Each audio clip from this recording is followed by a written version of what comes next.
आज हम जो ब्लूम द्वारा शैक्षिक उद्देश्य हैं उनका वर्गीकरण कैसे किया गया है उसके बारे में पढ़ेंगे। यानी ब्लूम का जो शैक्षिक उद्देश्यों का जो वर्गीकरण है बहुत ही महत्वपूर्ण है, परीक्षा में भी ये पूछा जाता है। देखो, taxonomy of educational objective given by Bloom, यानी ब्लूम ने जो 3 प्रकार बताए हैं शैक्षिक उद्देश्यों के, उसके बारे में हम पढ़ते हैं। सबसे पहले उसमें क्या है, उद्देश्यों की जो बारे में क्या कहा है वो देखते हैं। शैक्षिक उद्देश्यों की सहायता से केवल पाठ्यक्रम की रचना, यानी हम केवल पाठ्यक्रम का निर्माण ही नहीं करते और उसका जो अनुदेशन के लिए निर्देशन नहीं देते, केवल पाठ पढ़ाने का जो तरीका है, ठीक है, वो और जो पाठ्यक्रम है वो निर्धारित नहीं करते, बल्कि ये अपितु ये मूल्यांकन की प्रविधियों के विशिष्टीकरण में भी सहायक होते हैं। यानी 3 चीज कर रहे हैं हम, एक तो पाठ्यक्रम की रचना, ठीक है, अनुदेशन और मूल्यांकन का विशिष्टीकरण, यानी ये तीनों में क्या है, सहायक होते हैं। कौन? उद्देश्य, पाठ्यक्रम की रचना में, अनुदेशन के लिए और मूल्यांकन के लिए। ये 3 चीज बोल रहा है कौन? ब्लूम बोल रहा है, बीएस ब्लूम, जिसका नाम है पूरा बेंजामिन एस ब्लूम, ठीक है। शिकागो विश्वविद्यालय, इलिनोयस राज्य है अमेरिका का, वहां पर जो मुख्य शहर है शिकागो, और वहीं पे क्या है, शिकागो यूनिवर्सिटी है, ठीक है। सबसे पहले ब्लूम और उसके जो सहयोगी थे, इनको ये कहा गया है कि आप क्या है, शैक्षिक उद्देश्यों का निर्धारण कीजिए। तो 1956 में इन्होंने ये निर्धारण कर दिया। उन्होंने दिया ज्ञानात्मक पक्ष का निर्धारण, जिसे कॉग्निटिव डोमेन नाम से जाना जाता है। यानी जो 3 पक्ष होते हैं, यानी उद्देश्य है 3 पक्षों के आधार पर है, ज्ञान, भाव और क्रिया के आधार पर, ठीक है। जिसमें से उन्होंने केवल ज्ञानात्मक जो पक्ष है उसके ऊपर विशेष जोर दिया, और ये ज्ञानात्मक पक्ष ही ज्यादा महत्वपूर्ण है और यही ज्यादा परीक्षा में पूछा जाता है। फिर है ब्लूम के साथ D.R. क्रॉथवोहल, जिसे क्रॉथवाली बोलते हैं कई जगह, और B.B. मसिया या फिर कोई इसको मारिया भी बोलते हैं। 1964 के अंदर इन्होंने भावात्मक पक्ष इफेक्टिव डोमेन नाम से नया पक्ष बताया। ये हो गया आपका दूसरा पक्ष। पहला हो गया ज्ञानात्मक, दूसरा हो गया भावात्मक। फिर उसके बाद सिम्पसन ने 1969 में क्रियात्मक पक्ष दिया, या फिर इसको मनोपेशीय पक्ष भी बोलते हैं। फिर हेरो ने क्या किया, 1972 में नया वर्गीकरण दे दिया, ठीक है। ज्ञानात्मक पक्ष 6 प्रकार के हैं, और जो आपका भावात्मक पक्ष है उसके अंदर 5 प्रकार है, और आपका ये जो साइकोमोटर डोमेन है इसके अंदर भी क्या है, 6 प्रकार है। आसान से याद हो जाएंगे, 6 5 6, ठीक है। और जो उद्देश्य है उसको 3 प्रकारों में बांटा, जिसके लिए 3H सिद्धांत है वो काम में लिया गया। 3H यानी हेड, हार्ट, हैंड। हेड यानी मस्तिष्क, हार्ट यानी जो दिल होता है आपका, उसके अंदर आपके क्या है, भाव या फीलिंग होते हैं, ठीक है। हैंड यानी जो हाथ है आपका, क्रिया से संबंधित शरीर के अंग। देखिए, सिर्फ जो है वो क्या है, ज्ञानात्मक या संज्ञानात्मक पक्ष भी बोलते हैं, यानी कहीं संज्ञान भी लिखा हो ना तो भी आपको क्या मानना है, उसको ज्ञानात्मक पक्ष ही मानना है। फिर है भावात्मक पक्ष और क्रियात्मक पक्ष, यानी विद्यार्थी है इसका एक हेड हो गया, हार्ट हो गया और हैंड हो गया, ठीक है। अब इसके बाद हम क्या है, इनको डिटेल्स में देख लेते हैं एक बार सारणी के रूप में। शैक्षिक जो उद्देश्य हैं हमने उनको 3 प्रकारों में बांटा था, ठीक है। 3 जो पक्ष है उसमें बांटा है। देखो, पहला है संज्ञानात्मक या जो ज्ञानात्मक बोल रहे हैं वो पक्ष, दूसरा है भावात्मक पक्ष, तीसरा क्रियात्मक पक्ष या मनोपेशीय पक्ष, कॉग्निटिव, इफेक्टिव और साइकोमोटर। इसको तो बीएस ब्लूम ने दिया था, ठीक है। बेंजामिन जो एस ब्लूम है 1956 में दिया था, और क्रॉथवॉल या मसीहा, ठीक है, साथ में आपका वो था ब्लूम भी 1964 में। फिर है सिम्पसन ने 1969 के अंदर इसको दिया था, इस वर्गीकरण को, ठीक है। जो संज्ञानात्मक पक्ष है पहला वाला, उसके कितने हैं, 6 प्रकार है। 6 क्या दिए है उसने, प्रकार दिए हैं। भावात्मक पक्ष है दूसरा, उसके कितने हो गए, 5, इसके 5 है। और आपका तीसरा है क्रियात्मक पक्ष, उसके कितने हैं, केवल 6 है। कई जगह आपको 4 मिल जाएंगे, कहीं 5 मिल जाएंगे, पर वास्तविक रूप में कितने हैं, 6। ये इसमें ज्यादा क्या है, कंफ्यूजन होता है, क्योंकि 1972 वाला है, कोई 70 वाला वर्गीकरण नए आते रहे हैं, तो इसके अंदर क्या है, काफी चेंजेस आ जाएंगे। पर वास्तविक सिंपलसन का देखें हम तो ये क्या है, 6 ही प्रकार हमको देखने को मिलते हैं, ठीक है।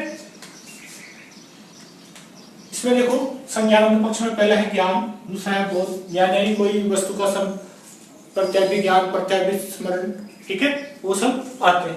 बोध में यानी कोई चीज बच्चों को क्या हो जाता है, समझ में आ जाएगा। प्रयोग यानी उसको जीवन वास्तविक जिंदगी के अंदर वो प्रयोग में लाते हैं। विश्लेषण, उससे संबंधित कोई प्रश्न पूछना, भाई इसका ऐसा हो गया है तो। संश्लेषण यानी उससे कोई समस्या का हल निकालना। मूल्यांकन यानी बच्चों को आप कितना याद हो उससे संबंधित आप मूल्यांकन करते हैं, टेस्ट लेते हैं, वो इसमें शामिल है। फिर देखिए ग्रहण करना, भावात्मक पक्ष में कितना उनको आंतरिक रूप से याद हुआ है, क्या उन्होंने सीखा है। अनुक्रिया यानी क्या उनका रेस्पॉन्स है, यानी उन्होंने पाठ पढ़ लिया, पाठ पढ़ने के बाद क्या वो प्रतिक्रिया देते हैं। मूल्यांकन या आकलन यानी क्या आप आ सकते हो कि भाई कहां तक बच्चों को वो चीज याद हो गई है। संगठन यानी बहुत सारी जो पाठ्य सामग्री उन्होंने पढ़ ली या फिर बहुत सारे जो चैप्टर या टॉपिक उन्होंने पढ़ लिए, उनका क्या है, एक तरह क्या उन्होंने संगठन करके क्या प्रयोग में करेंगे। या फिर अगला है चरित्र निर्माण या विशिष्टीकरण, यानी इन सबको पढ़ने के बाद उनके अंदर क्या विशिष्टीकरण यानी क्या विशेषताएं उनके अंदर आ गई, यानी जो व्यवहार का जो बदलाव है बच्चों के अंदर वो कैसा आ गया। यानी ऐसे कुल मिला के ऐसे बोलते हैं एक अच्छा चरित्र का निर्माण बच्चों का हो जाता है। फिर एक क्रियात्मक पक्ष या मनोपेशी पक्ष, इसमें क्या है उद्दीपन, यानी कोई भी चीज, कोई पुरस्कार है, पुरस्कार पाने की इच्छा के लिए बच्चे पढ़ते हैं या खेलते हैं, ठीक है, वो क्या हो गया उनके लिए उद्दीपन हो गया। फिर एक कार्य करना, वो उसके लिए कार्य को प्राप्ति के लिए वो क्या करेंगे, या पढ़ने के लिए प्रथम रैंक, फर्स्ट रैंक लाने के लिए, प्रथम स्थान प्राप्त करने के लिए वो क्या करेंगे, पढ़ाई करेंगे, ठीक है। नियंत्रण यानी उसके ऊपर उन क्रियाओं के ऊपर क्या है अपने आप का नियंत्रण भी होगा और वो समायोजन भी करेंगे, ठीक है, एडजस्टमेंट भी करेंगे। फिर है स्वाभाविकरण, यानी उसको अपने स्वभाव में डाल लेंगे, यानी अगर मेरे को खेलना है तो खेल पे ध्यान लगाएगा, वो पढ़ना है तो पढ़ाई पे ध्यान लगाएगा। आदत पढ़ना है कौशल निर्माण, यानी वो इतनी कुशल हो जाएंगे कि उनको एक बार में ही याद या एक ही बार में वो विजेता दौड़ने में हो जाए, ठीक है।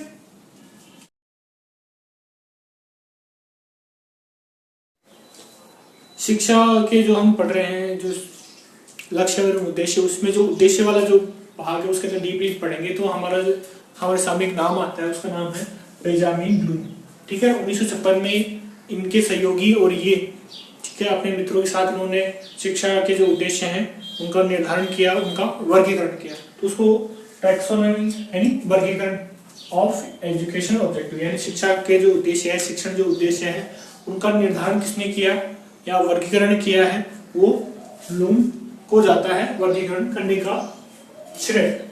इन्होंने 3 पक्ष माने, 3 डोमेन्स, या इसको त्रिआयामी भी कहा है। 3 पक्ष माने हैं तो त्रिआयामी हो गया है। इन्होंने कहा कि 3 लर्निंग डोमेन, यानी सीखने के 3 पक्ष होते हैं जो बालक के व्यक्तित्व विकास को बहुत ज्यादा प्रभावित करते हैं। यानी बच्चा कैसे सीख रहा है, ठीक है, जितना अच्छा सीखेगा तो उतना ही उसका अच्छा व्यक्तित्व बनेगा, ठीक है। तो सीखने को कौन प्रभावित कर रहा है, उसका एक तो ज्ञानात्मक पक्ष, भावात्मक पक्ष और मनोक्रियात्मक पक्ष। ज्ञानात्मक पक्ष को कॉग्निटिव डोमेन, भावात्मक पक्ष को अफेक्टिव डोमेन और मनोक्रियात्मक पक्ष को साइकोमोटर डोमेन कहते हैं। अब इसके आधार पर उन्होंने शिक्षक जो उद्देश्य है, जो शिक्षा के जो उद्देश्य है वो निर्धारित किए। पहला था आपका ज्ञानात्मक पक्ष के उद्देश्य, दूसरा भावात्मक पक्ष के उद्देश्य और तीसरा मनोक्रियात्मक पक्ष के उद्देश्य, ठीक है। ये 3 उद्देश्य हैं, यही इन्होंने दिए कि 3 उद्देश्य हैं, उनके आधार पर क्या है बच्चा सीखता है और ये इसके व्यक्तित्व को प्रभावित करते हैं। ब्लूम द्वारा जो शिक्षा के जो उद्देश्य हैं उनका वर्गीकरण किया है, उसमें जो पहला है ज्ञानात्मक पक्ष के उद्देश्य। ज्ञानात्मक पक्ष नाम से पता चल रहा है क्या है, ज्ञान से संबंधित होगा। ज्ञान का स्मरण यानी प्रत्यस्मरण, यानी ज्ञान को दोबारा याद करना। प्रत्यभिज्ञान यानी पहचान, यानी कोई चीज आपने पढ़ा दी तो बच्चों को वो याद दोबारा वो उनको बाद में कक्षा के बाद भी याद आ जाए, पहचान जाए उनको, ठीक है। इसमें क्या होता है बौद्धिक क्षमता या योग्यता, यहाँ पे क्षमता भी हो सकता है, ठीक है, योग्यता का विकास होता है। यानी ज्ञानात्मक पक्ष का जो एक ही लक्ष्य होता है, बुद्धि का जो विकास है विद्यार्थी का, उसी का उसका उद्देश्य होता है, उसका लक्ष्य होता है, ठीक है। इसके अंदर सूचना तथ्यों का ज्ञान ग्रहण किया जाता है, ठीक है, इससे ये संबंधित होता है। इसमें देखो मानसिक प्रक्रियाओं की जटिलता व क्रम के आधार पर सरल से जटिल के क्रम में इस पक्ष का वर्गीकरण किया गया है, यानी सरल, पहले आसान जो उद्देश्य हैं वो लिए गए हैं, उसके बाद क्या है कठिन उद्देश्यों को लिया गया है। ठीक है, इसको 6 भागों में बांटा गया है। पहला है नॉलेज यानी ज्ञान, दूसरा है अंडरस्टैंडिंग यानी अवबोध, तीसरा है एप्लीकेशन यानी अनुप्रयोग, चौथा है एनालिसिस यानी विश्लेषण, पांचवा है सिंथेसिस यानी संश्लेषण, और छठा है एवोल्यूशन यानी मूल्यांकन। ज्ञान, अवबोध, अनुप्रयोग, विश्लेषण, संश्लेषण और मूल्यांकन, ये क्या है ज्ञानात्मक पक्ष के क्या है उद्देश्य है, उप उद्देश्य है। ठीक है, ब्लूम का जो वर्गीकरण पढ़ रहे हम, ठीक है, उसके अंदर है जो ज्ञानात्मक पक्ष के जो उद्देश्य है, ठीक है, उसमें जो पहला है ज्ञान। ज्ञान का जो अर्थ हम जानते हैं, मूल ज्ञान यानी वास्तविक रूप से जो ज्ञान बच्चों को प्रदान करते हैं पाठ पढ़ाने से, शिक्षा से, तो वो क्या है वास्तविक ज्ञान है। इसके अंतर्गत इसको 10 प्रकार में इसको विभाजित किया गया है, यानी ज्ञानात्मक पक्ष है। ठीक है, उसका जो पहला है ज्ञान। ठीक है, इसके अंदर देखो पहला है विशिष्ट तत्वों का ज्ञान, यानी आप पढ़ा रहे हो, पृथ्वी पढ़ा रहे हो, ठीक है, पृथ्वी से संबंधित कोई आप विशिष्ट तत्व यानी उसके बारे में कुछ चीजें बताओगे बच्चों को, तो वो क्या हो गया विशिष्ट तत्वों का ज्ञान बच्चों को आ जाएगा। फिर है शब्दावली का ज्ञान, पृथ्वी नाम का जो प्रकरण आप पढ़ा रहे हो उसके अंदर कौन कौन से कठिन शब्द होंगे बच्चों को जो समझ में नहीं आएंगे, तो उनको आप शब्दों को अर्थ दूसरे शब्दों में बताओगे, यानी शब्दावली उनको बताओगे। असंबंधित तत्वों का ज्ञान, यानी पृथ्वी से संबंधित कोई ऐसी चीजें जो उससे संबंधित नहीं है तो भी आप उनसे संबंधित जानकारी बच्चों को देते हो। ठीक है, फिर है संकेतों का ज्ञान, यानी पृथ्वी कौन कौन से संकेत करती है, कब उसके साथ जैसे बाढ़ भूकंप है उसका जो संकेत है कैसे पता लगता है, ठीक है, वो सब उन सब का ज्ञान भी क्या है इसमें शामिल है। फिर है परंपराओं का ज्ञान, यानी परंपराएं कैसे कैसे पृथ्वी की, भाई सूर्य उदय हो रहा है, अस्त हो रहा है, सर्दी गर्मी आ रही है, वो उसके लिए क्या हो गई परंपरा हो गई। फिर है प्रवृत्तियों क्रम का ज्ञान, यानी कौन सा क्रम कैसे है, अब जैसे धरती है वो सूर्य चक्कर काट रही है, उसका क्रम है कौन से स्थान पे है, ठीक है, कौन कौन से ग्रहों के बाद उसका नंबर आता है, वो सब क्या हो गया उसकी प्रवृत्ति और क्रम हो गया। फिर एक कसौटी या मापदंड, पृथ्वी पर जीवन है वो क्यों है, उसके लिए क्या क्या मानक चीजें चाहिए, वायुमंडल चाहिए, जलमंडल चाहिए, ठीक है, वो सब चीजें इसमें शामिल है। फिर विधियों का ज्ञान, क्या क्या वहाँ पृथ्वी का कानून है, भाई जो ताकतवर है वही जिंदा रह पाएगा और जो कमजोर है बीमार वो समाप्त हो जाएगा। ऐसे ही फिर श्रेणियों वर्गीकरण का ज्ञान है, पृथ्वी है उसके कौन कौन से मंडल है, वायुमंडल जलमंडल कैसा उसका बंटवारा किया गया है। फिर है नियमों सिद्धांतों का ज्ञान, यानी पृथ्वी संबंधित कौन कौन से नियम है, जीवन की उत्पत्ति कैसे, उससे संबंधित जो सिद्धांत और नियम है वो सब इसमें शामिल होते हैं। ठीक है, इन सबका जो ज्ञान है वो केवल इस ज्ञान में शामिल है। ब्लूम का जो वर्गीकरण है, जो पहला था उसका जो प्रकार था ज्ञानात्मक पक्ष में, उसके अंदर जो अवबोध है उसको भी क्या माना हमने ज्ञानात्मक पक्ष का ही एक उद्देश्य माना है। ठीक है, वो है दूसरा उद्देश्य पहले का दूसरा। इसका अर्थ होता है अर्थ ग्रहण, यानी बच्चे क्या है कोई आपने कुछ पढ़ाया हो तो उसका क्या कर लिया अर्थ ग्रहण कर लिया, समझ में उनके आ गए, यानी नवीन ज्ञान के प्रति क्या हो गया समझ का विकास। इसके अंदर क्या शामिल है समझ का विकास, यानी कोई चीज समझ में आ गई बच्चों के वो क्या हो गया अर्थ ग्रहण हो गया या फिर आपका अवबोध हो गया। अवबोध प्राप्ति के उद्देश्य के बाद यानी अवबोध की प्राप्ति हो गई तो विद्यार्थी 3 चीज सीखते हैं। विद्यार्थी 3 प्रकार की जो क्रियाएं हैं वो करना प्रारंभ कर देते हैं। पहला अनुवाद, यानी कोई भी वस्तु या कोई चैप्टर है उसका जो क्या है प्रकार है उसका जो अनुवाद अपनी भाषा में कर पाते हैं और जो पढ़ने के जो माध्यम उसका भी वो समझ पाते हैं। फिर है बहिर्वेशन एक्सट्रैक्शन। दूसरा इसमें क्या है कि जो बच्चे हैं उससे संबंधित कोई जानकारी नहीं निकाल भी सकते हैं, भाई इसका अनुवाद ऐसा किया तो वो अपनी भाषा में करेंगे तो उसके बारे में कोई नई जानकारी उनको प्राप्त होगी, यानी उनके नई चीज समझ में आ जाती है। और उसकी जो व्याख्या है तीसरा, ठीक है, वो भी वो कर पाते हैं, यानी एक्सप्लेन भी वो उसको कर पाते हैं। यानी उनके अगर कोई चीज समझ में आ जाती है बच्चों के तो वो क्या करते हैं ये 3 चीज करते हैं, पहली अनुवाद, दूसरा परिवेशन और तीसरी व्याख्या। ये है ब्लूम के अनुसार। ब्लूम ने जो अवबोध है उसके अंदर 6 चीजें शामिल की है। देखो 6 तरह की जो चीजें हैं वो विद्यार्थी को सीखने के लिए मिलती है, जो हमारे क्या है उद्देश्य है अवबोध की। देखो अर्थ समझना यानी अंडरस्टैंडिंग ऑफ मीनिंग, यानी जो विद्यार्थी है जो क्या है जो अर्थ है, यानी आप पृथ्वी के बारे में पढ़ा रहे हो तो पृथ्वी संबंधी जो भी जो शब्दार्थ है वो तो बच्चों को समझ में आ ही जाएंगे, तो उनसे संबंधित जो अर्थ है वो उसके समझ में आ जाएगा, यानी पृथ्वी नाम से ही उसको समझ में आएगा पृथ्वी क्या है, उसका अर्थ समझ में आ जाएगा। फिर है सारांशित करना, समराइज करना, यानी जो विद्यार्थी है उसका जो सार समझ जाएगा पृथ्वी जो पार्ट है, यानी उसके बाद उसको पृथ्वी के बारे में जो जानकारी है वो मिल जाएगी। समझाना, एक्सप्लेन, यानी जो विद्यार्थी है अगर वो घर पे जाएगा तो किसी और व्यक्ति को या छोटे भाई को और अन्य व्यक्ति को वो पृथ्वी के बारे में समझा पाएगा, ठीक है, और वो के ज्ञान उससे क्या हो जाएगा, पूरा ज्ञान हो जाएगा। संक्षेप में बताना, इलिस्ट्रेट, यानी जो विद्यार्थी है वो क्या करेगा, जो किसी को अगर वो पृथ्वी के बारे में बताएगा तो पूरा पाठ या पूरा प्रकरण वो नहीं पढ़ाएगा, घर पे जाके वो उसको संक्षेप में बताएगा, थोड़ा थोड़ा टुकड़ों में बताएगा, ये पढ़ाया था, ये पढ़ाया था, ये पढ़ाया था, पृथ्वी के बारे में पूरा वो समझाएगा। फिर है डिस्क्राइब यानी वर्णन, यानी कोई चीज आ गई पृथ्वी का, कोई स्थलमंडल या जलमंडल, उसके बारे में वो क्या है थोड़ा वर्णन भी कर पाएगा, ठीक है, वो अवबोध में शामिल है। फिर है संक्षिप्त व्याख्या, कोई चीज आ गई भाई पृथ्वी का वायुमंडल है, उसका शोरमंडल आ गया, शोरमंडल के बारे में थोड़ा सा वो ज्ञान अलग से बच्चों को या जो साथ वाले जो विद्यार्थी मित्रों को वो संक्षिप्त ज्ञान जो व्याख्या है वो भी कर पाएगा, ठीक है। ज्ञानात्मक जो पक्ष है उसका जो तीसरा प्रकार है अनुप्रयोग। अनुप्रयोग में अंदर बगलों में ये बोलते हैं कि सीखे ज्ञान का नवीन परिस्थिति में प्रयोग या उसका समस्या का समाधान करना इसमें शामिल है, यानी सीखे गए ज्ञान का नवीन परिस्थिति में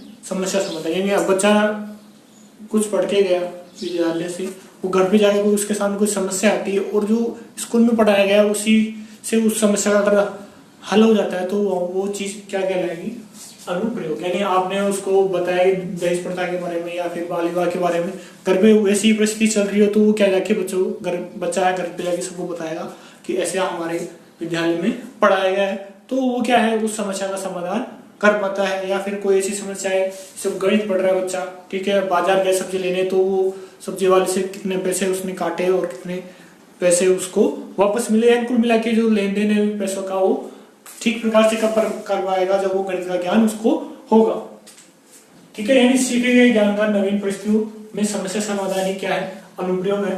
नियम, प्रणाली, अवधारणा या सिद्धांत, इनका क्या है, परिस्थिति के अनुसार प्रयोग करने की योग्यता, यानी जो योग्यता है वो कहां से आएगी, ज्ञान से आएगी। यानी वो विद्यालय में पढ़ेगा बच्चा, ठीक है, तो घर पे जाके उसके सामने नई परिस्थिति आ जाएगी, उसके अंदर वो उनका प्रयोग करेगा, किनका, नियम, प्रणाली, अवधारणा या सिद्धांत जो क्या है हमारे लिए क्या है, ज्ञान है, ठीक है।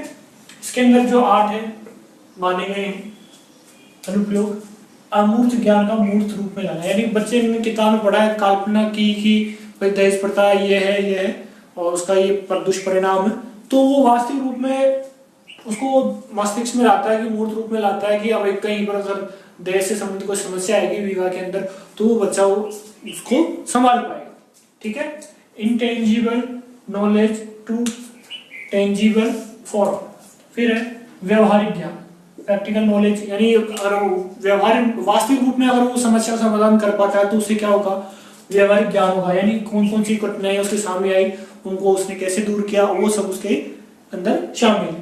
फिर है उपयोग, तो ज्ञान का उपयोग किस प्रकार कर रहा है, अच्छे कार्यों के लिए कर रहा है, बुरे कार्यों के लिए कर रहा है, उसके अनुपयोग में शामिल है। फिर है गणना करना, ठीक है, कंप्यूट करना, भाई अगर बाजार के सब्जी लेने तो जो पैसों का जो लेन देन कर रहा है तो उसको क्या कर रहा है, गिन रहा है कि पैसे कितने हैं, कितने रुपए उसको वापस मिले, कितने वो जेब में लाए।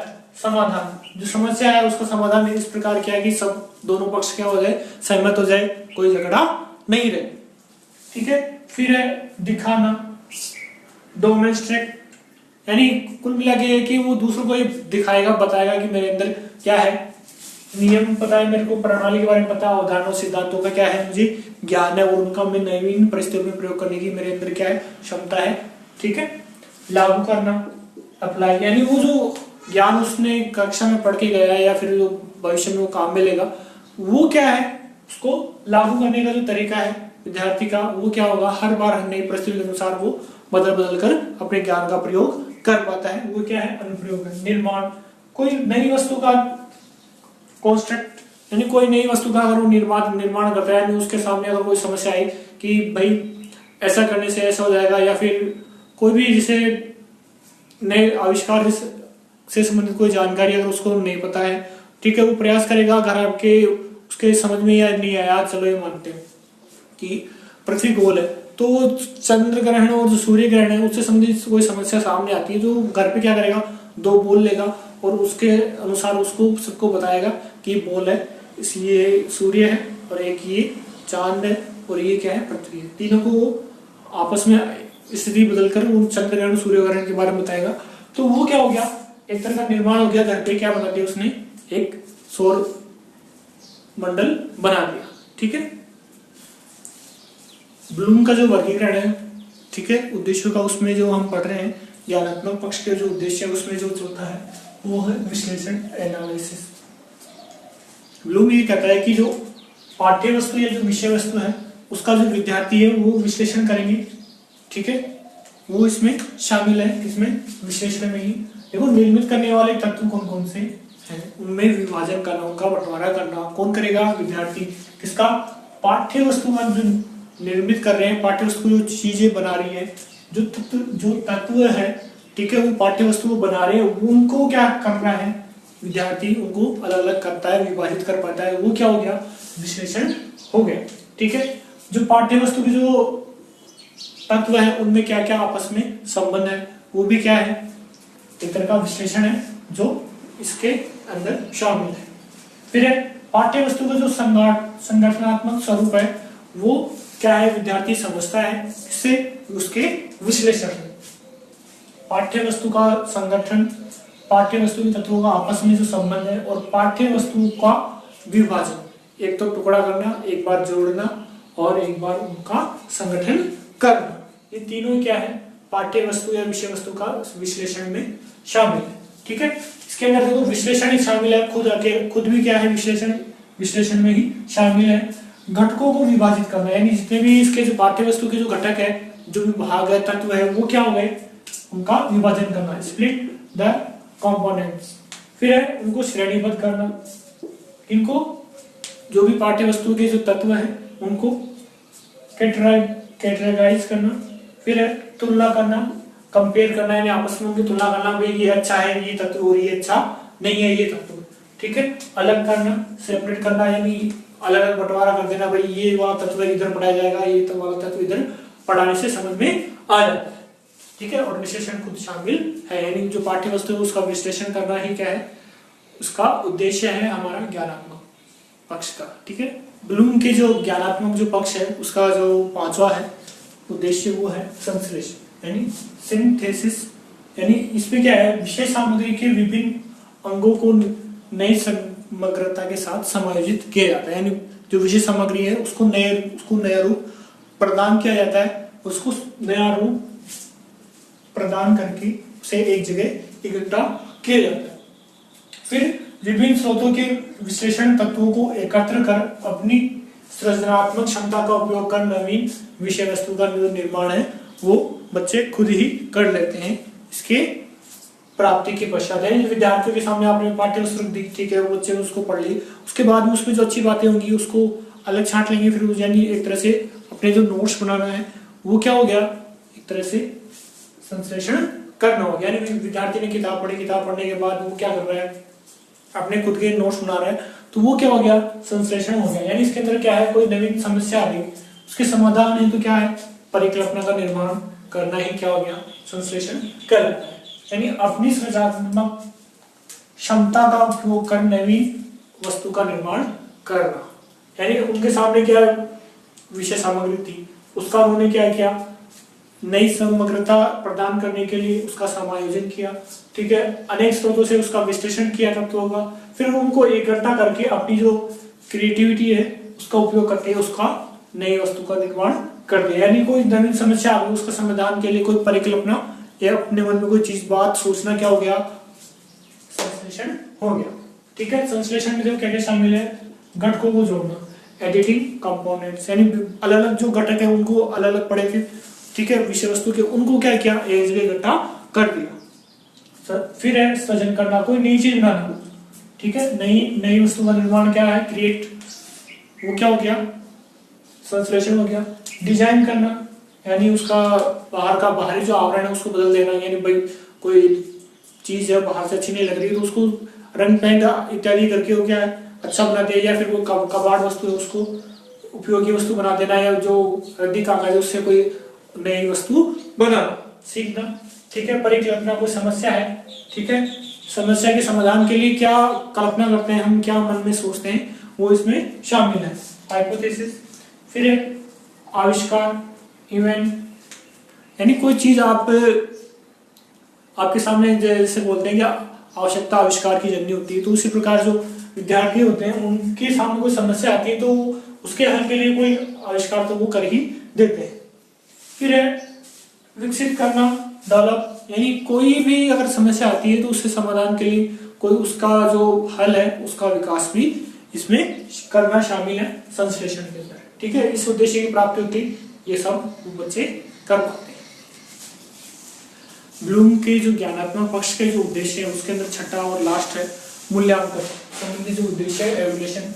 इसमें क्या है, जो पाठ्यक्रम जो या जो पाठ्य सामग्री है उसकी जो उपयोगिता का क्या किया जाता है, परीक्षण किया जाता है, उसकी क्षमता पता लगाई जाती है कि कितना विद्यार्थी को क्या हुआ है पाठ्य सामग्री की उपयोगिता उसके जीवन में काम आई है, या फिर जो पाठ्य सामग्री उसको कितनी याद हुई।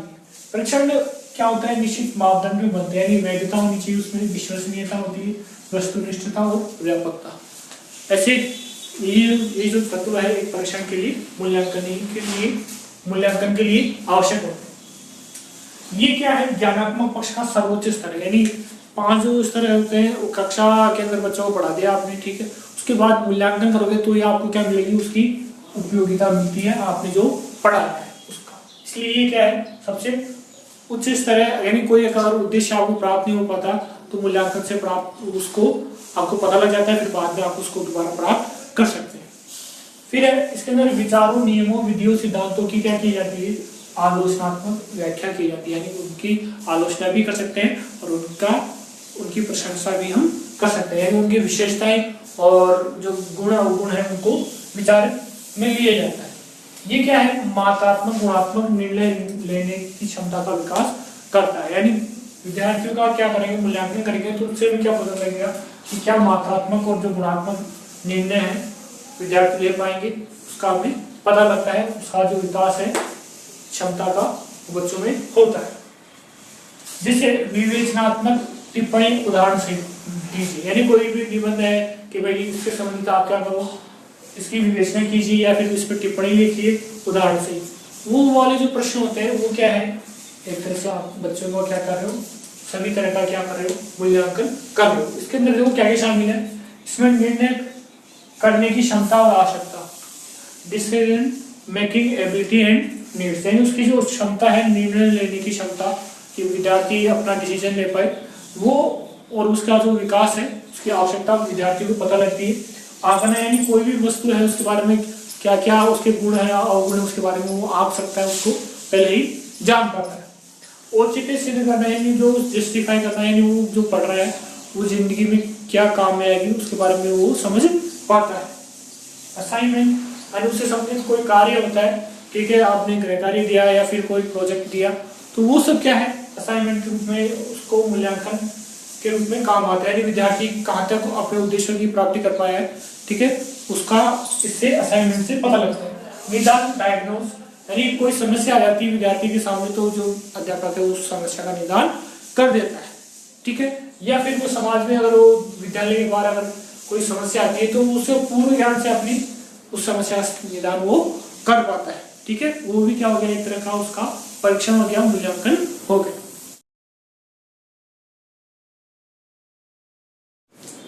अब हम आगे बढ़ते हैं, जो ब्लूम था उसके जो वर्गीकरण है ज्ञानात्मक पक्ष वाला, उसके अंदर क्या परिवर्तन किया गया, यानी जो ज्ञानात्मक पक्ष है ब्लूम का उसमें बदलाव किया गया लॉरेन एंडरसन और क्रॉथवॉल के द्वारा, ठीक है, सन 2001 में ये मान्य हुआ और इसमें 2 परिवर्तन किए उन्होंने। पहला जो संज्ञा शब्द था उसको किसमें बदल दिया, क्रिया शब्द में, यानी जो संज्ञा था नाम दिए थे उन्होंने 6, ठीक है, उनको किसमें बदल दिया, क्रिया के रूप में उनका नाम बदल दिया और आपस में फेरबदल कर दिया, 5वें को 6ठे में पहुंचा दिया, ठीक है, इस वाले को, और इस वाले 6ठे को 5वें में पहुंचा दिया। सबसे नीचे वाला जो पहला है ज्ञान, दूसरा अवबोध, तीसरा अनुप्रयोग, चौथा है विश्लेषण, पांचवा संश्लेषण, छठा क्या है मूल्यांकन। और जो मूल्यांकन है वो क्या है, इसका उच्चतम स्तर है, और जो ज्ञान है वो क्या निम्नतम स्तर है। ये क्या है ऊपर की तरफ जाता है ऐसे। 1956 में दिया था ये, बताइए। ठीक है, ज्ञान को नॉलेज, अवबोध को कॉम्प्रहेंशन, अनुप्रयोग को एप्लीकेशन, विश्लेषण को एनालिसिस, संश्लेषण को सिंथेसिस और मूल्यांकन एवोल्यूशन। ठीक है, ज्ञान को किस में बदल दिया, याद करना, अवबोध को बदल दिया समझाना समझना, अनुप्रयोग को प्रयोग में लाना, विश्लेषण को विश्लेषित करना, और संश्लेषण है उसको बदल दिया सृजन करना, नहीं क्रिएट करना है, कोई नई चीज बनाना, और मूल्यांकन है वो मूल्यांकन करना। ठीक है, वही इधर भी किया, ये था निम्न स्तर सबसे नीचे वाला, ठीक है, रिमेम्बर वाला, और ये क्रिएट को सबसे ऊपर कर दिया। ठीक है, याद करना का रिमेम्बर, समझाना का अंडरस्टैंड, प्रयोग में लाना अप्लाई, विश्लेषित करना एनालाइज, मूल्यांकन करना का एवलेट, और सृजन करना यानी क्रिएट। यानी कुल मिला के ये है, दो को चेंज कर दिया और बाकी शब्द को क्या किया है कि संज्ञा को क्रिया में बदल दिया। ये 1956 में था और 2001 में। शैक्षिक जो उद्देश्य है उनके जो हमने पक्ष लिए हैं, 3 पक्ष। ठीक है, 3 जो भाग किए थे उसमें दूसरा है भावात्मक पक्ष।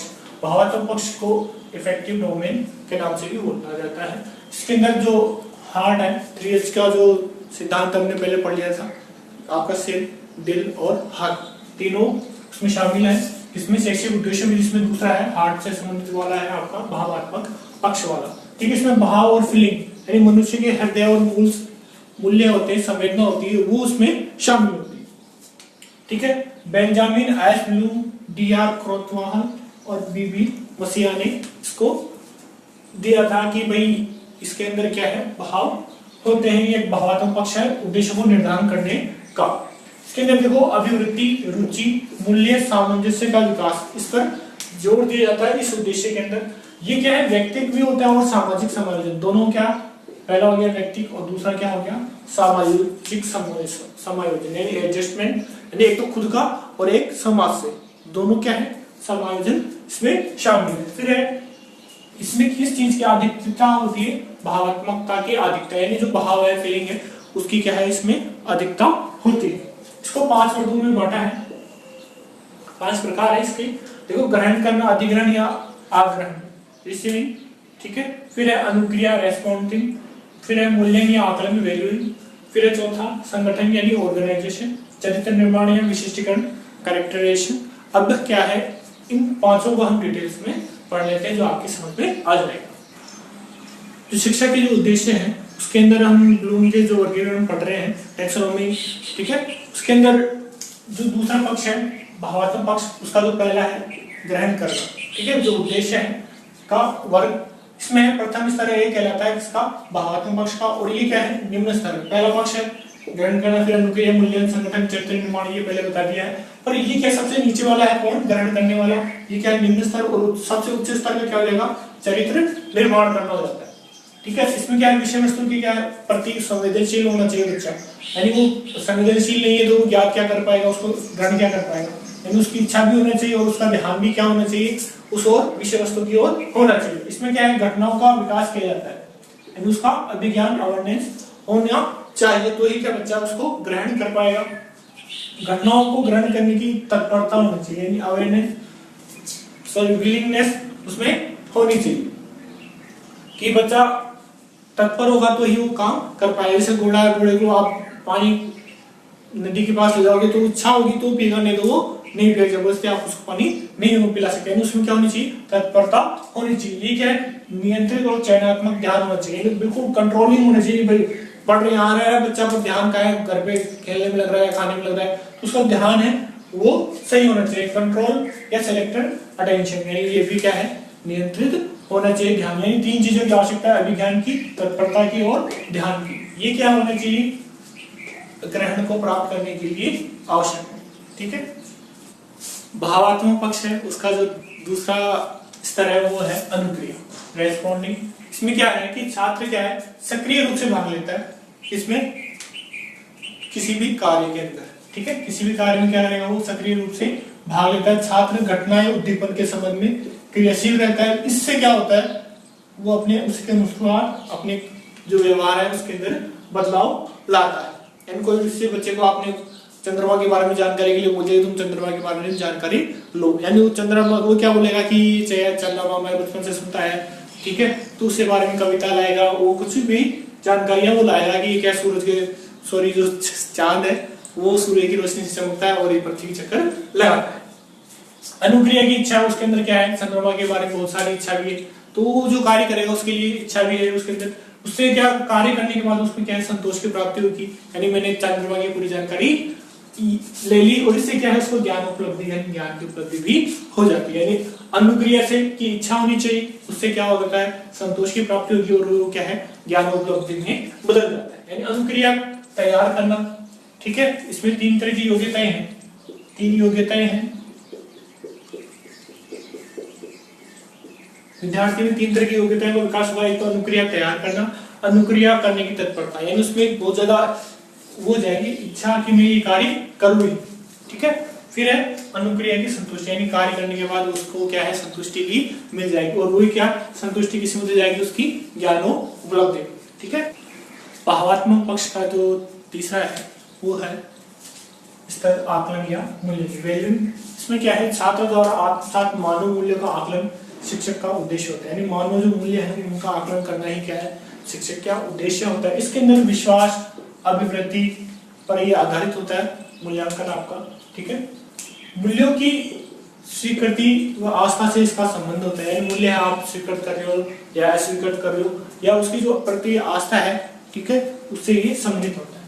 छात्र अनुक्रिया से किसी घटना या वस्तु को व्यवहार की कसौटी में परख कर मूल्य निर्धारित करना क्या है, मूल्यांकन करना है। यानी किसी घटना या वस्तु को व्यवहार की कसौटी यानी जो व्यवहारिक है उसके ऊपर आप परखोगे, ठीक है, फिर क्या है उसका क्या मूल्य निर्धारित करते हो। यानी कोई जैसे आपने बच्चों को पाठ पढ़ा दिया तो उसके बाद उसको कितना याद रहा, ठीक है, आप उसका मूल्यांकन करते हो, तो उसके लिए आप प्रश्न तैयार करते हो, वो क्या हो गया, व्यवहार की कसौटी होगी। प्रश्न तैयार करना, घटना या वस्तु आपका क्या हो गया, पाठ्य वस्तु हो गया, पाठ्य वस्तु हो गया, व्यवहार आपके प्रश्न हो गए, और फिर आप जो अंक दे रहे हो वो क्या हो गया, मूल्य निर्धारण करना ही क्या हो गया, मूल्यन हो गया। ये तो हो गई पाठ्य वस्तु, ठीक है, ये आपका क्या हो गए, प्रश्न हो गए, और ये आपका अंक जो आप नंबर दे रहे हो बच्चों, ठीक है, वो क्या हो गया, मूल्यांकन। छात्र मानव मूल्यों को स्वीकार करता है, ठीक है, और उनके लिए कार्य करता है, और मूल्य के प्रति क्या होता है, दृढ़ प्रतिज्ञा होता है, यानी वो एक अच्छा इंसान बनेगा, उसके लिए परिश्रम करता है, एक साइंटिस्ट बनेगा, वो क्या करता है, उसके लिए क्या है, अपनी एक दृढ़ प्रतिज्ञा करता है कि मैं ऐसा करके ही रहूंगा, उसके लिए मैं कितने ही घंटे पढ़ूंगा, ठीक है। इससे भी क्या है, 3 तरह की योग्यताओं का विकास होता है विद्यार्थी के अंदर।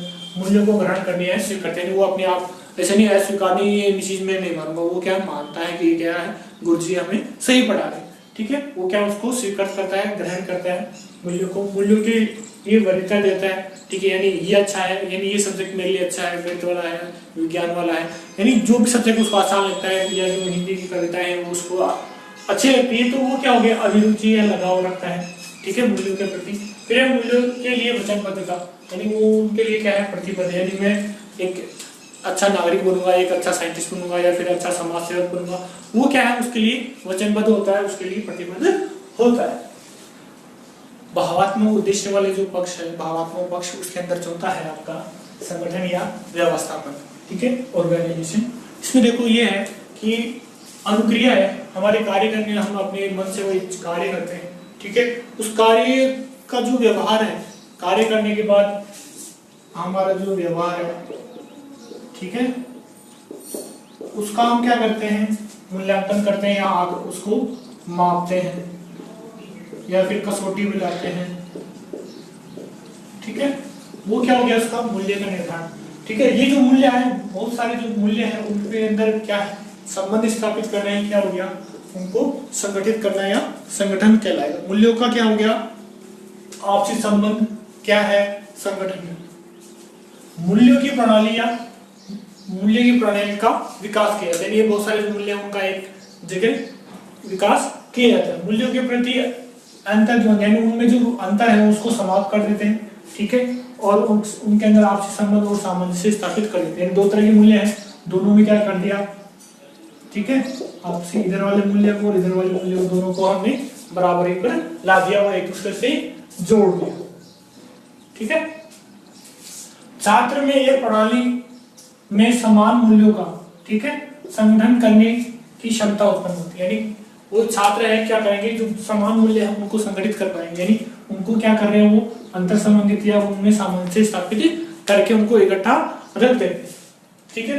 इसके अंदर दो तरह की योग्यता का विकास होता है, मूल्य प्रणाली की धारणा का धारण करने का विकास, धारण यानी उनको अपने अंदर रोक के रखना, ठीक है। मूल्य प्रणाली का संगठन करना यानी उनके आपसी संबंध स्थापित करना। भावात्मक जो पक्ष है, ठीक है, उसके अंदर है लास्ट और पांचवा आपका चरित्र निर्माण या विशिष्टीकरण, ठीक है।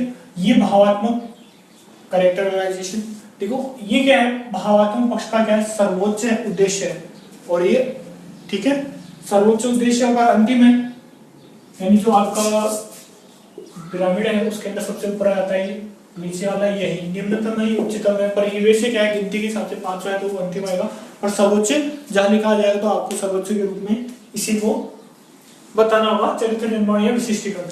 ये क्या है, इसमें मूल्य है ना पूर्ण रूप से ग्रहण कर लेता है विद्यार्थी, यानी जो मनुष्य है या छात्र है वो क्या करता है, पूर्ण रूप से क्या है, मूल्यों को ग्रहण कर लेगा, इसलिए क्या है, ये भावात्मक पक्ष का क्या है, सर्वोच्च उद्देश्य है। मूल्य समूह का विशिष्टीकरण किया जाता है, यानी उसका विशिष्टीकरण से तात्पर्य व्यवहार का स्वयं पर नियंत्रण हो जाता है, यानी मेरा जो व्यवहार है, इन बच्चों को आपने पढ़ा दिया तो पढ़ने के बाद उनमें उनके अंदर जो अच्छी बातें आएगी, उनका जो व्यवहार है, ठीक है, वो बदल जाएगा। वो जो व्यवहार अगर बदलने के बाद उसमें अगर अच्छाइयां है, विशेषताएं हैं, तो वो क्या हो गया, विशिष्टीकरण होगा, यानी व्यवहार में अच्छाइयां आ जाना क्या है, एक तरह से विशिष्टीकरण कहलाएगा, ठीक है। शिक्षण प्रक्रिया का ये क्या है, अंतिम उद्देश्य होता है, क्या होता है, अंतिम उद्देश्य क्या होता है, चरित्र निर्माण। क्या होता है, चरित्र निर्माण, ये विद्यार्थी का चरित्र निर्माण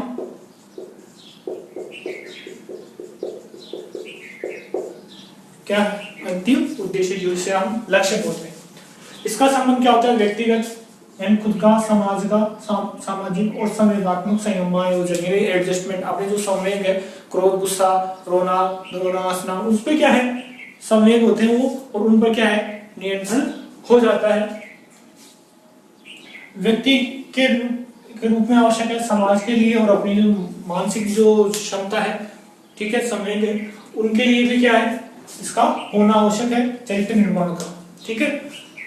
चरित्र निर्माण का संबंध व्यक्तिगत, सामाजिक और संवेगात्मक समायोजन से, एडजस्टमेंट से होता है।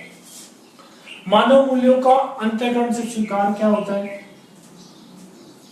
मानव मूल्यों का अंतःकरण यानी आपके जो मानवीय आपका जो व्यवहार है, ठीक है, पढ़ने के बाद इंसान का जो व्यवहार है बदल जाएगा, वो अच्छा व्यवहार करने लग जाता है, यानी अंतःकरण से स्वीकार कर लेता है, उसको आत्मसात कर लेता है, यानी जो अच्छी बात है उसकी जो मन में बैठ जाती है, वो गलत काम नहीं करने की सोचता है, हमेशा सेवा, समाज सेवा, या फिर अगर वो साइंटिस्ट बनना चाहता है तो साइंटिस्ट बन जाता है। छात्र का जो व्यवहार है, जो उसकी विशेषता बताता है, वो क्या विशिष्टीकरण कहलाता है, यानी छात्र का व्यवहार, यानी छात्र पढ़ने के बाद उसका व्यवहार है कैसा है, अच्छा है, तो वो क्या है, उसकी विशेषता बता रहा है, तो वही क्या है, विशिष्टीकरण। अगर वो बुरा कार्य करेगा नहीं पढ़ने के बाद, तो वो क्या है, वो भी क्या है, विशिष्टीकरण है, अगर वो पढ़ा नहीं तो। अगर वो पढ़ने के बाद क्या रहा है, अच्छी काम कर रहे हैं, तो वो क्या है, विशेषता हुई उसकी, वही क्या हो गया, विशिष्टीकरण हो गया, यानी व्यवहार का स्वयं पर नियंत्रण होता है, यानी वो जानबूझकर कितना भी बुरा करना चाहे पर वो अच्छा ही करेगा, बुरा काम नहीं करेगा। यानी कार्य में सफलता का एक सूत्र होता है दृढ़ आत्मविश्वास, यानी ये क्या हो गया आपका नैतिक चरित्र या विशिष्टीकरण, वो क्या है, दृढ़ आत्मविश्वास, यानी आपके अंदर दृढ़ आत्मविश्वास है कि मैं ये परीक्षा पास करके रहूंगा, तो वो क्या हो गया, आपके लिए विशिष्टीकरण हो गया, वही आपका नैतिक चरित्र निर्माण हो गया।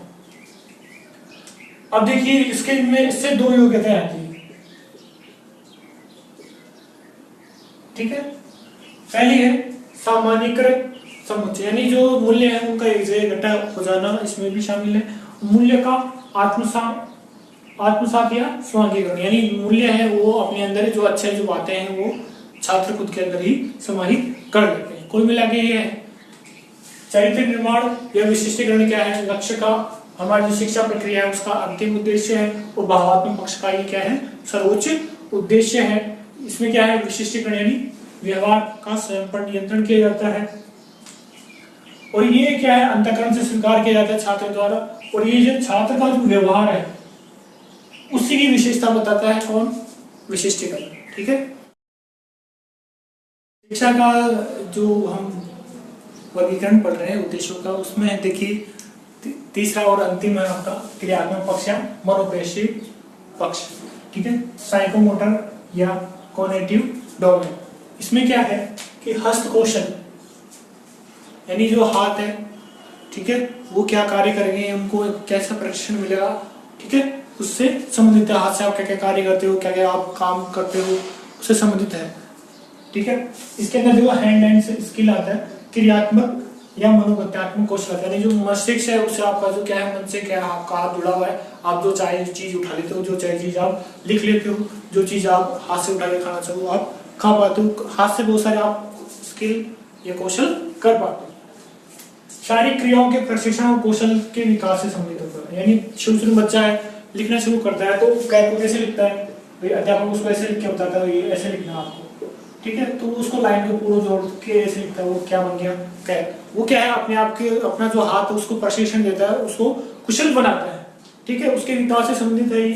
ठीक है, इसका जो उद्देश्य है औद्योगिक तथा व्यावसायिक प्रशिक्षण है, यानी किसी मशीन में मशीन को कैसे चलाना है उसका प्रशिक्षण दिया जाता है, वो हाथों से चलाएगा, ऐसे से उसमें इतनी बिजली चलेगी तो इतना उसमें वर्क होगा, इतना सामान उसमें जाएगा, इतना सामान उससे उत्पादित होगा, यानी उसको क्या कहता है, और उसको क्या दिया जाता है, औद्योगिक प्रशिक्षण दिया जाता है, उसको व्यावसायिक प्रशिक्षण दिया जाता है। वो अपने हाथ से वो चीजें वो सीख जाता है, जैसे कंप्यूटर चलाना है, कोई टाइपिंग करना है, माउस चलाना है, वो सब क्या है, हाथ का कौशल उसे सीखना पड़ता है, ये उसका उद्देश्य होगा। फिर विभिन्न प्रकार के कौशल आते हैं, इसमें अंगों मांसपेशियों की गति, विशेष कार्य हेतु विशेष प्रतिमान, यानी कोई एक काम करना है तो उसके लिए विशेष रूप से, जैसे साइकिल चलाना अलग है, मोटरसाइकिल चलाना अलग है, ठीक है, पर हैंडल तो वही संभालेगा, पर उसमें क्या है, एक में गियर ब्रेक रहता है पैरों के नीचे, एक में क्या होता है, पेडल होते हैं, तो वो क्या है, मांसपेशियों की जो गति होती है विशेष कार्य हेतु विशेष प्रतिमान में संगठित या प्रशिक्षित किया जाता है। ठीक है, वो क्या हो गया आपका क्रियात्मक पक्ष हो गया उद्देश्यों का। एलिजाबेथ जेन सिंपलसन, यानी शॉर्ट रूप में कई बार इसको सिंपलसन भी बोलते हैं, ने 6 वर्गों में विभाजित किया है इसको 1969 में। पहला है उद्दीपन, दूसरा है कार्य करना, तीसरा है नियंत्रण, चौथा है समायोजन, पांचवा है स्वाभाविकरण, और छठा है अधिपड़ा है कौशल का निर्माण। ठीक है, इम्प्लेशन, मैनिपुलेशन, कंट्रोल, कोऑर्डिनेशन, म्यूचुअलाइजेशन और हैबिट फॉर्मेशन। देखो सबसे ऊपर वाला जो सर्वोच्च स्तर है उसका हो गया कौशल निर्माण, और जो निम्न स्तर यानी सबसे पहला जो स्तर है वो क्या है, उद्दीपन। ठीक है, किसी भी कार्य करने के लिए किसी को उद्दीपन दिया जाता है कि भाई ये पुरस्कार है, तुम जैसे विद्यार्थी है और वो क्या लिखेगा तो उसे क्या मिलेगी, चॉकलेट मिलेगी बचपन में, या फिर कोई लड्डू मिलेगा, तो उसको अध्यापक क्या है उसको देते हैं, या फिर कोई आइसक्रीम खाने को मिलेगी, आइसक्रीम है उसकी कॉपी में लिखकर आप बना दोगे तो, या स्टार बना दोगे, वो क्या होगा उसके लिए उद्दीपन हो जाते हैं, यानी ये कार्य करना है तो ये इनाम मिलेगा। ठीक है, तो वो कार्य करता है, फिर अपने कार्य के ऊपर नियंत्रण स्थापित करता है, जैसे क्या है, कई बार ऐसे बना देगा, कभी ऐसे बना देगा, तो कुल मिला के बिल्कुल सीधा बनाएगा, तो वो क्या है अपने हाथ पर नियंत्रण करता है, समायोजन करता है। भाई कई बार पेंसिल खराब होती है या फिर कागज खराब होता है, कहीं खुदरे स्तर पर लिखना है, कहीं चिकने स्तर पर लिखना है, तो वो क्या करता है उसको उससे भी जो वस्तु से भी क्या है समायोजित करता है। फिर वो स्वाभाविकरण वो अपने स्वभाव में ले आता है ये चीज, यानी क्या लिखना तो क्या ही लिखेगा, क्या नहीं लिखेगा, क्या बोलेगा कबूतर ही लिखेगा, खरगोश नहीं लिखेगा। आदत पढ़ना या कौशल निर्माण, अंत में एक स्थिति ऐसी आएगी तो उसको कबूतर या क्या बोलोगे तो क्या ऐसे बना देंगे, बिना किसी सहायता के या बिना किसी आप उसको कोई उद्दीपन दो। ठीक है, अब इनको डिटेल में पढ़ लेते हैं। क्रियात्मक पक्ष का जो उद्देश्य है उनके अंदर जो पहला है उद्दीपन या उत्तेजना। ठीक है, इंपल्सन यानी क्रियात्मक स्तर का प्रथम ये स्तर है, ये निम्न स्तर स्तर, यानी से जो ये आपका ट्रायंगल है, ठीक है, तो इसका जो नीचे वाला जो स्तर है, ठीक है, ये क्या है आपका उद्दीपन है। ठीक है, घटनाओं वस्तु एवं कार्य के प्रति क्या है उद्दीपन होता है। ठीक है, छात्रों के अंदर, फिर छात्र क्या है उसके अनुसार कार्य करते हैं या उस क्रिया का अनुसरण करते हैं कि ऐसा कार्य करने पर ये लाभ होगा। यानी आप बता रहे हो बच्चे को कि आप फर्स्ट रैंक लाओगे तो आपको एक ट्रॉफी पुरस्कार मिल जाएगा, ठीक है। तो वो क्या करेंगे, उसके लिए प्रयास करते हैं और उसके लिए मेहनत करते हैं। तो वो क्या है, एक तरह का उद्दीपन हो गया। या फिर आप कक्षा में पढ़ाए तो आपके प्रश्न का सही जवाब देने पर आप शाबाशी देते हैं बच्चों को। या फिर कोई बच्चा बढ़िया खैर लिखा या कोई अच्छा से लेख करता है तो आप उसको वेरी गुड या फिर A+ ग्रेड देते हो, या फिर आइसक्रीम बना के दे देते हो कॉपी के अंदर, ठीक है, या फिर स्टार दे देते हो। तो वो सब क्या है, उद्दीपन हो जाते हैं विद्यार्थी के लिए। उद्दीपन के साथ क्या होना चाहिए, रुचि भी होना चाहिए। ये क्या है, आवश्यक है। उद्दीपन के साथ क्या होना चाहिए, रुचि होना चाहिए, तो ही विद्यार्थी को कार्य क्रिया का अनुकरण करेंगे, अनुसरण करेंगे, ठीक है।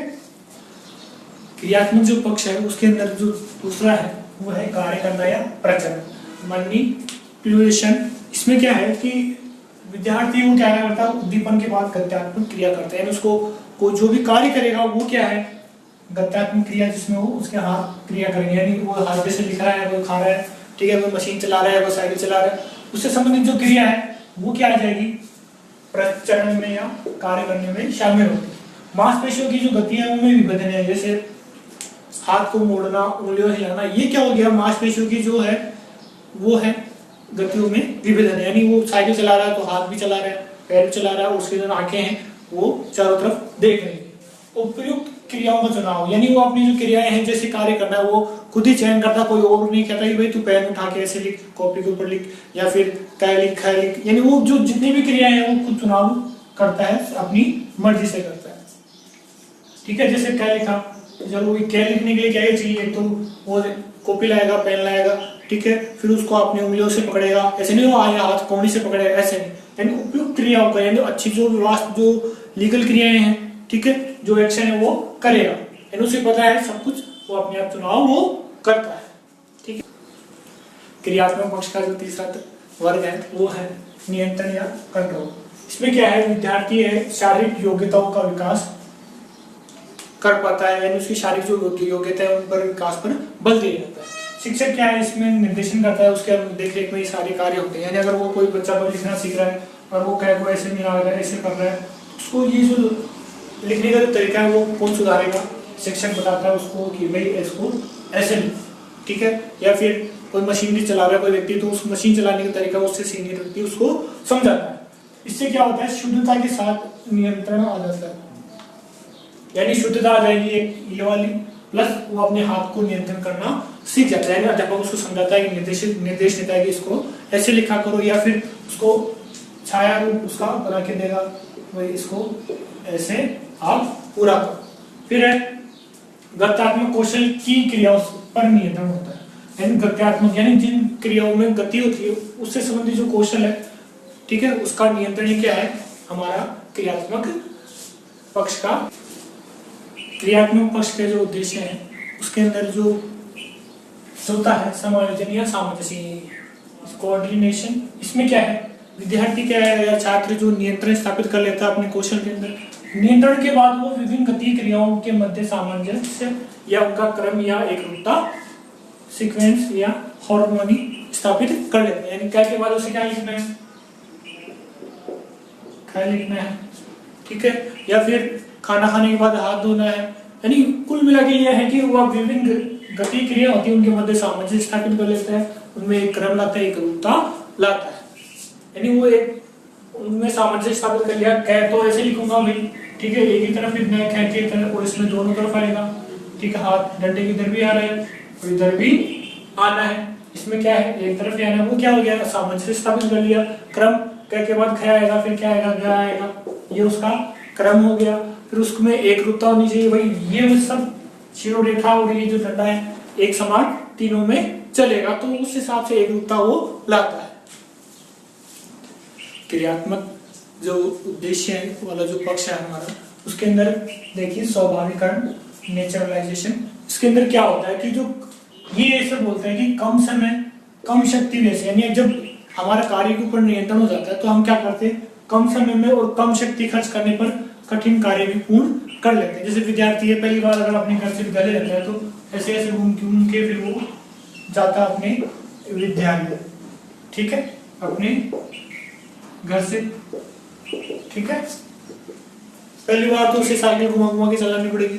फिर वो क्या है कि इस कार्य का वो शैली का जो तरीका इतना स्वचालित हो जाता है, तो फिर वो क्या कई बार गाने सुनता सुनता फिर कभी अपने मित्र से बातचीत करता हुआ भी घुमा घुमा के साइकिल ले जाता है। यानी पहली बार तो उसे हर मोड़ पर कठिनाइयां होती, फिर बाद में हर मोड़ पर कठिनाई नहीं होती, वो अपने आप ही साइकिल या बाइक उसकी घूम जाती है। यानी कार्य की शैली या तरीका करने का तरीका इतना स्वचालित है कि अपने आप वो साइकिल चलती है। अचेतन रूप में भी एक विशेष गति या ढंग से संपादित हो जाती है। उसका चेतना नहीं रहती तो भी वो आराम से बात करता जा रहा है, साइकिल चलाता जा रहा है, तो वो भी कार्य कर देता है। या फिर ऐसे मान लो किसी बच्चे को पहाड़े इतनी अच्छी तरह याद हो जाता है कि नींदों में जगह के भी उससे पूछने में पहाड़े, तो वो तुरंत उसी गति से और ढंग से पहाड़े सुना देता है, ठीक है।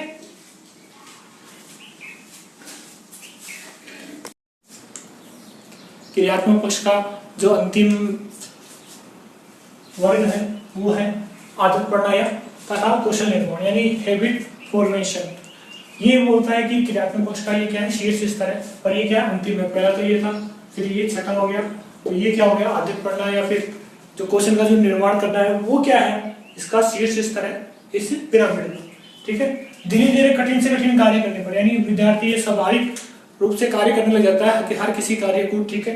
तो धीरे धीरे वो क्या, जो इतने भी कठिन कार्य होते हैं उन सबको क्या करता है, वो स्वाभाविक रूप से ढंग से करने की आदत बना लेता है, ठीक है, जो भविष्य में उससे प्रगति में सहायक बनती है। जैसे वो पहले बातचीत करता साइकिल चला लेता है, ठीक है, फिर वो कार चलाता है, फिर धीरे धीरे हेलीकॉप्टर चला लेगा, ठीक है। ऐसे वो फिर और भी कोई बढ़िया चीज, उससे भी जो महंगी चीज है, भारी चीज है या जटिल चीज है, पानी का जहाज है, रेलगाड़ी का इंजन है, वो सब कुछ वो चलाना सीख जाएगा। यानी वो कठिन से कठिन कार्य करना सीख जाएगा, उसके स्वभाव में वो आ जाएगी वो बातें। तो वो क्या है, कठिन से कठिन, पहले तो इससे पहले वाले में क्या था, केवल कठिन कार्य था। अब इसमें क्या आ गया, बहुत सारे कठिन कार्य आ गए। उन सबको कठिन कार्य को स्वाभाविक ढंग से करने की आदत क्या बढ़ रही है, उसमें आदत का विकास हो जाता है, जो उसके भविष्य में प्रगति में सहायक बनता है, ठीक है। अब हम जो कुछ महत्वपूर्ण प्रश्न है वो देख लेते हैं। इसमें देखिए पहला है डोमेन ऑफ लर्निंग, यानी जो सीखने के क्षेत्र या पक्ष कौन कौन से हैं। तो देखो कॉग्निटिव, अफेक्टिव और साइको मोटर डोमेन, ये तीन प्रकार के हैं, संज्ञानात्मक पक्ष, भावनात्मक पक्ष और क्रियात्मक पक्ष। ये क्या है, आपके शिक्षण उद्देश्य क्या है, कौन से, ब्लूम वाले। फिर है the doing aspect of behaviour, व्यवहार का करने का जो पहलू है, करने से संबंधित जो आपका सीखने का जो क्षेत्र है वो कौन सा है, गत्यात्मक, कॉग्निटिव डोमेन ऑफ लर्निंग, सीखने का गत्यात्मक पक्ष। फिर तीसरा है, एक उदाहरण है, a student is aggressive in his behaviour towards his peer group of thus not conform to the norms of the school.